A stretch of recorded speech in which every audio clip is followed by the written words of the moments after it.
G'day, welcome to the Wood-Fired Oven Podcast, where I take a deep dive into the techniques, recipes and history of wood-fired oven cooking. My name is Mark, an obsessed and somewhat curious fan of outdoor cooking, especially with my wood-fired oven. Follow my podcast in your favourite app and listen in as I go searching for the best recipes, tips and advice to both supercharge our cooking skills and motivate you to light up your favourite outdoor cooking gear this weekend. Welcome to the episode. It's great to have you along today. I really hope you're all staying safe, looking after yourself in this crazy world we got going on right now. In this episode, I'm going to be taking a look at whether or not you should consider using an Andiron in your wood-fired oven.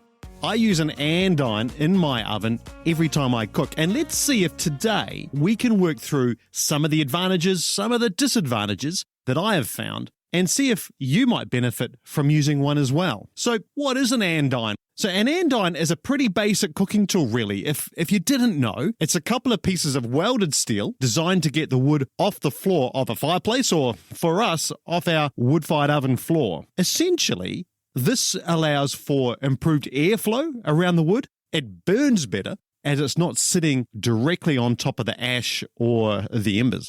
Now, it's been estimated that a fire, well, depending on size, of course, but a fire typically needs about 300 cubic meters of airflow per hour to sustain it. Now, that's a lot of air. Actually, it's a lot of weight of air too. I've got an upcoming episode where I discuss the physics of this flow in a bit more detail, but essentially, if we can raise the wood off the floor of our wood-fired oven, this airflow can surround the wood better, increasing temperature and heating up the oven quicker. And that's certainly been my experience. Many wood-fired oven cooks don't use one, but for me, there are some real benefits, particularly in my larger wood-fired oven, but more on that a little later. Now, my particular Andiron is pretty big and it's pretty heavy, and that's to suit the size of my oven. My wood-fired oven has a floor diameter of about 105 centimeters, just on a meter, or about 41 inches, and that's big. It's really big. It's not commercial big, but it's a big size oven, and I chose that size really for the style of cooking that I enjoy. Not only do I enjoy cooking pizza, which I do from time to time, but I do a lot more cooking with slow cooks and other types of foods that really benefit from flame and retained heat. And I like to have a large floor. I can get lots of cooking vessels, pots, tagines, skewers if I'm doing chicken tikka masalas or that style of cooking as well. I can get a lot of food in the oven at any one time, which is great if you've got a big party or lots of people coming around to your house. But for me, I needed to get an Andiron that suited my oven. And my Andiron, it's about 48 centimeters from the nose of the Andiron to the tail. It's about 16, 17 centimeters high and about 25 centimeters from the feet to the top of the head. And it's big and heavy. I don't know the weight. I'm guessing 3 or 4 kilos plus. I'll be more than that, probably 5 kilos. It is pretty heavy. It's made from very thick steel, maybe a little bit over 2 centimeters square or 3/4 of an inch square. It's made from square steel stock. It's robust, and it's got a supporting bracket near the tail as well, and that's to prevent the backside of the Andiron getting bent by the weight of the wood. So the clearance off the floor is about 16 centimeters or so, and that's a large air gap that oxygen can use to circulate around the wood that might be sitting either on top of it or up on the sides. I quite like resting a piece of wood, balancing it horizontally, one piece of wood right on top of the Andiron, balancing it there in the middle of the oven. I have to spend a few minutes trying to get that right because it looks kind of cool when I'm sitting back in my seat having a glass of wine watching that. It's really great. But I can get an awfully large amount of wood resting up against the Andiron deep inside the wood-fired oven. So why use it? Why use it at all? If some cooks don't have it, don't like it, don't want to use it, some cooks do. What are really ultimately the advantages? Well, this is just from my experience, but I definitely get improved airflow. And if I get improved airflow in my oven, circulating around this wood, it leads to greater heat control. And that greater heat control for me leads to a greater flexibility in my cooking, especially if you cook lots of different types of foods in your wood-fired oven. If you're only cooking pizza in your wood-fired oven, then maybe you don't need one. You might get a better flame roll though if you do use one, and you might get a better flame roll using less wood as well because it's slightly elevated. More oxygenation means a more robust fire.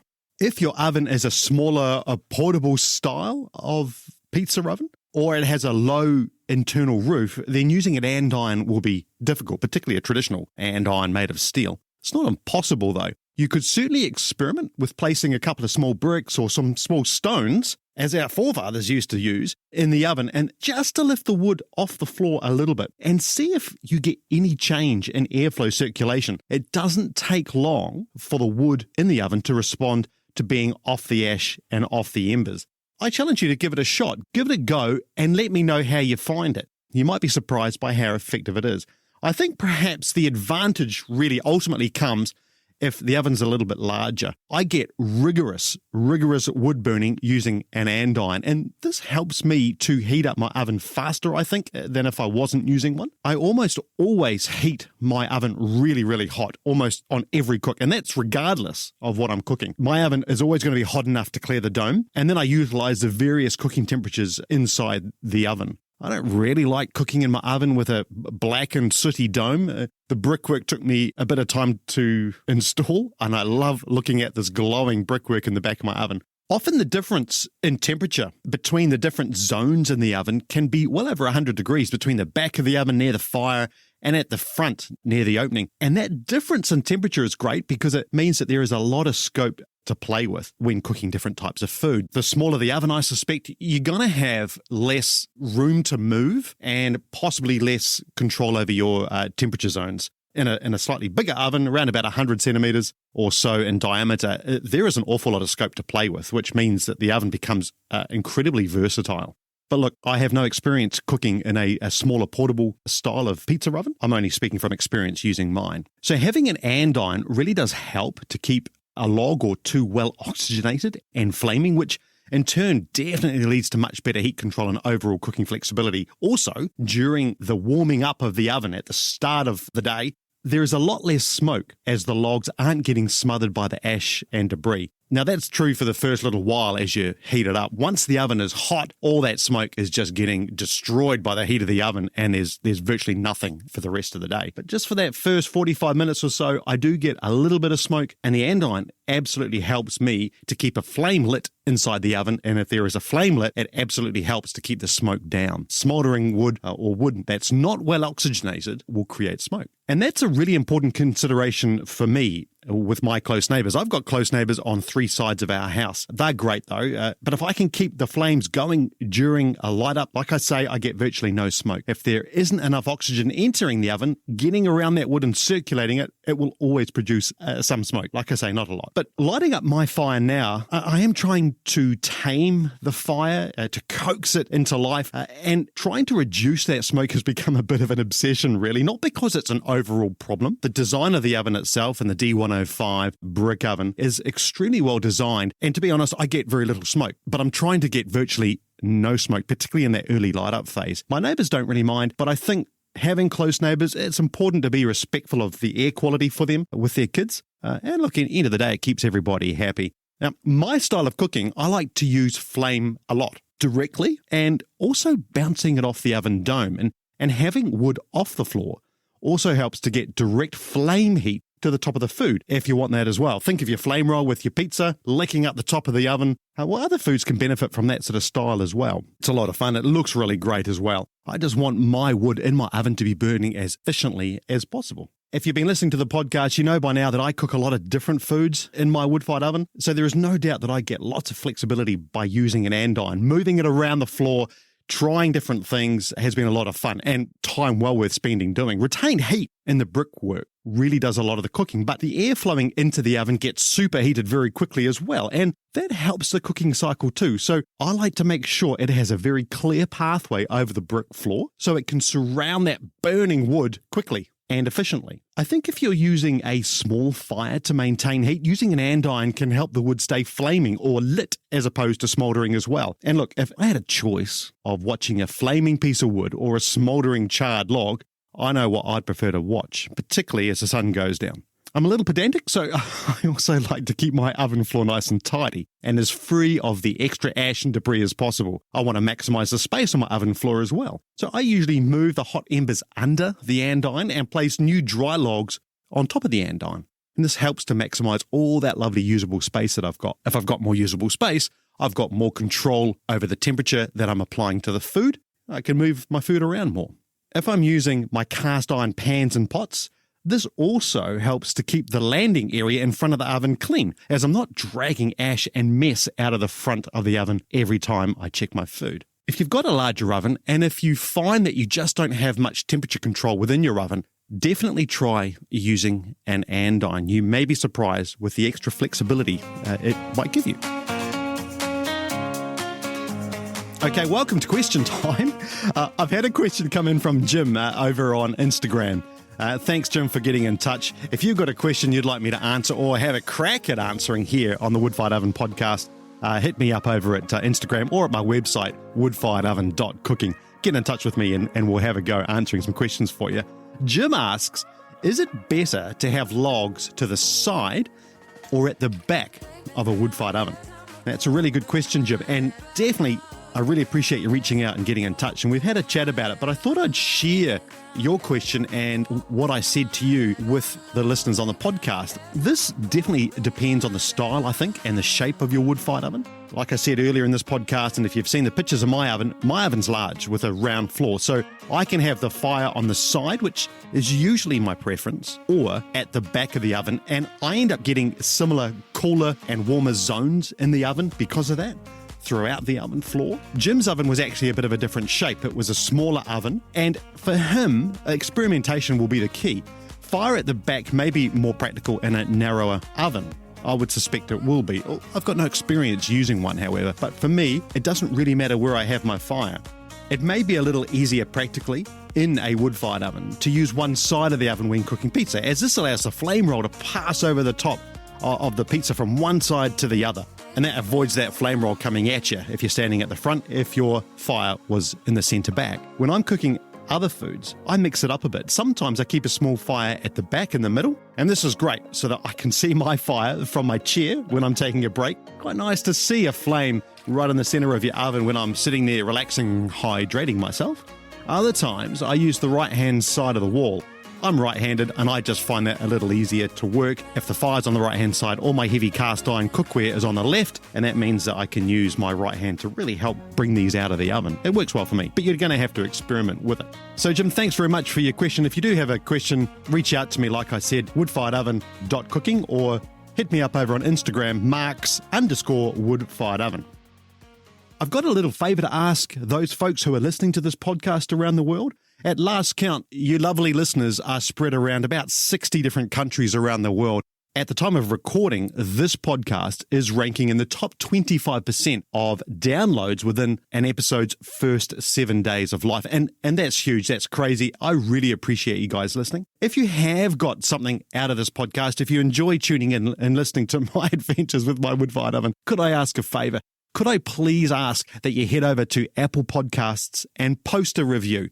A review really helps the show. It really helps to spread the word of this podcast amongst other listeners. And on a personal level, I would just really appreciate it. So if you are enjoying it, please head over to Apple Podcasts. They allow you to write a review, and that would just be fantastic. You'd make my day if I got a couple of reviews up on Apple Podcasts. Okay, let's get back to the question of using the Andiron in your wood-fired oven. Now, there are a couple of reasons why it might not be right for you, and I've touched on some of those already. You may not need an Andiron if you are only really interested in using retained heat stored in the oven dome, or if you're only cooking pizza, or if your pizza oven is small with a low ceiling. Now, I don't actually cook pizza very often in my wood-fired oven. I love pizza. It's a real art. It's a real skill set. But there is so much more you can cook in a wood-fired oven, or any pizza oven for that matter, irrespective of size. So if you bought a smaller portable pizza oven and you've mastered how to cook pizza, I really encourage you to try some of the other foods that I'm suggesting on the Wood-Fired Oven podcast. There is so much that you can do with these gorgeous cooking tools.